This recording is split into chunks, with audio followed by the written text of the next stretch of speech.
Are U.S. manufacturers expecting a better 2015 or a worse one?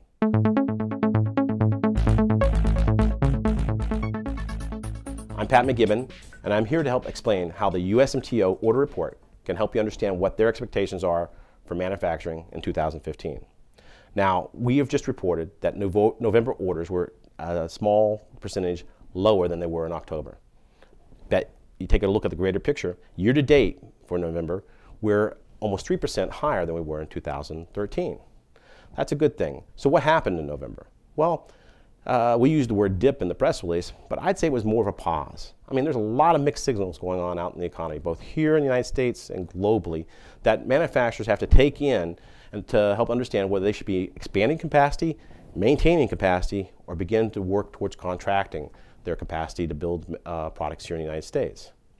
Now, there's some easy positive ones to pick out. I mean, the economic trends are the first one. They're all showing that for the next 90 days, we're looking for a positive expansion of the economy. Top that list is the PMI. The PMI is the Purchasing Managers Index. If it's over 50, it says that our economy is expanding. Now, it's been over 50 for almost 2 quarters, 6 months, and sits at 55 for the month of December. Okay? So that's saying we're expecting things to be growing. You add on to that some of our key markets overseas are doing very well and are expected to grow in 2015 as well. Take India as an example. Okay? But then, you know, sort of like the cherry on top of the cake is IMTS. I mean, the only word you can have for it is wow. The attendance numbers were through the roof. The orders taken on the floor were set new records. The orders we expect to get over the course of the next 18 months were phenomenal. So those things are all saying that we're expecting consumers, we're expecting manufacturers treating those consumers to be expanding their needs and investments over the course of the next year.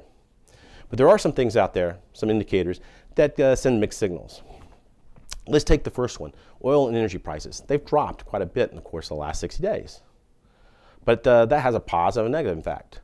Starting with the consumer. Every time he goes to the gas pump now, he's paying a lot less. And as a result, he has more to spend at the end of the week on things that are made in the United States.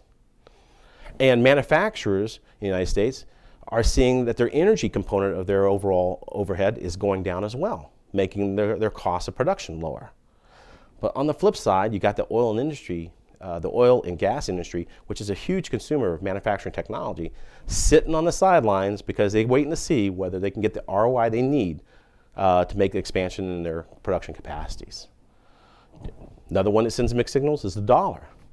It's starting to strengthen quite a bit. And when the dollar strengthens, certainly it makes what the consumer can buy, particularly on imported products, greater. Gives them a little bit, again, more money in their pockets that they can spend on other things, including those things they only buy made in the United States. And likewise, manufacturers see their overhead costs go down as well because components they buy from overseas, electrical components, certain foundry products, those prices go down as well. But the negative side is that exports, particularly in our industry, represent about 1/3 of all the activity we do. And as a result, we're going to see, because the dollar strengthening, we're going to see our price relative to other countries' prices and products go up just because of the strength of the dollar. And that will mean that there'll be a little bit less demand for our manufactured products overseas. Will they offset? It's tough to tell.